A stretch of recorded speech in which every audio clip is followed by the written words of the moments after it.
Saya divonis mati tahun 2019. Saya lihat diagnosa dokter dan saya harus tanda tangan.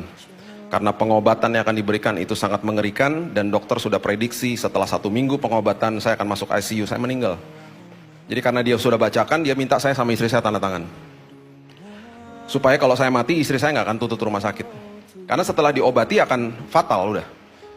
Karena leukemia atau blast daripada cancer di dalam darah saya itu sudah 90%. 90% udah. Jadi pengobatannya juga harus pengobatan yang radikal istilahnya. Jadi dia bilang saya akan masukin obat besok pak, kita akan bolongin dada bapak, kita masukin obat yang paling keras udah. Karena udah gak ada harapan. Dan pengobatan ini pak 70% gagal. Setelah 1 minggu pak, bapak masuk ICU, bapak kebakar semua dalamnya, bapak akan ada di ventilator, bapak koma, bapak meninggal pak. Ya ngapain diobatin dok? Mana sih? Enggak, saya cuma mau kasih tahu dia, saya nggak pernah lupa ya, yang kasih diagnosa saya itu namanya Dr. Grace, dokter kasih karunia. Dan dia tuh ngomongnya sambil kayak nahan nangis gitu loh, karena dia juga nggak tega bacainnya, dan dia harus bacain itu semuanya, karena dia minta saya tanda tangan, istri saya tanda tangan.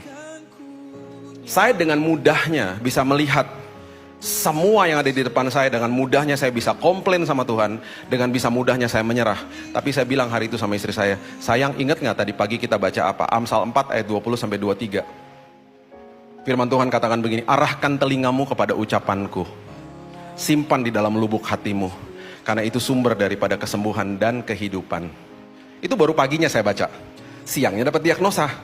Waktu dokternya keluar, tiba-tiba Tuhan ingetin saya, Bill ingat gak tadi pagi kamu baca apa? Terus tiba-tiba keluar dari mulut saya, oh iya ya, oh iya ya. Terus saya bilang gini, sayang, kita sambil nangis nih berdua nih, sayang, ingat gak tadi pagi kita baca firman?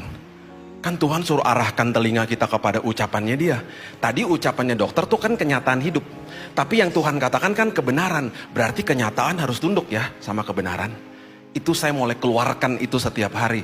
Dan itu jadi pewahyuan. Dan setiap hari ketika kondisi makin buruk, saya bilang, Tuhan, kenyataan tunduk sama kebenaran. Tuhan, aku percaya bahwa hari esokku penuh dengan pengharapan. Aku percaya ketika Engkau katakan sudah selesai di kayu salib, berarti kesembuhan sudah diberikan. Jadi saya gak pernah minta-minta kesembuhan. Yang saya nyatakan adalah, Tuhan terima kasih bahwa saya sudah sembuh. Walaupun kondisi makin memburuk, Tuhan terima kasih saya sudah sembuh. Dalam hitungan 1 bulan di bulan Februari, yang tadinya 90% waktu dokter mencek saya, dan saya melewati tahap-tahap di mana saya betul hampir meninggal, tapi nggak pernah masuk ICU. Dalam hitungan 1 bulan, 10